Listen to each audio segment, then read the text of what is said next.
ఇందుకూరుపేట మండలం మైపాడు గ్రామ పంచాయతీ నిధులు దుర్వినియోగంపై లెక్కలు తేలనున్నాయి. ఈ నెల 21వ తేదీ జిల్లా డివిజనల్ ఆఫీసర్ పుట్ట రమణయ్య ఇందుకూరుపేట మండలంలోని మైపాడు పంచాయతీకి రానున్నారు.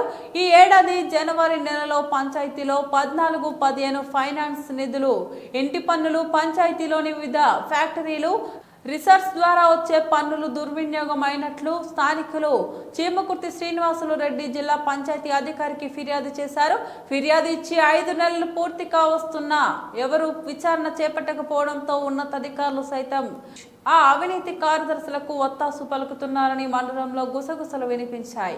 వాటికి తెరదించుతూ ఉన్నతాధికారులు డిఎల్పిఓను ఈ నెల 21న విచారణకు పంపనున్నారు. అందులో భాగంగా సంబంధిత ఎంపీడీఓ, డిప్యూటీ అభివృద్ధి అధికారి, పంచాయతీ గ్రామ కార్యదర్శులకు నోటీసు పంపించారు. ముఖ్యంగా 2021 నుంచి 25 వరకు పనిచేసిన కార్యదర్శులు కూడా విచారణకు హాజరు కావాలని డిఎల్పిఓ పంపిన నోటీసులో ఆదేశించారు.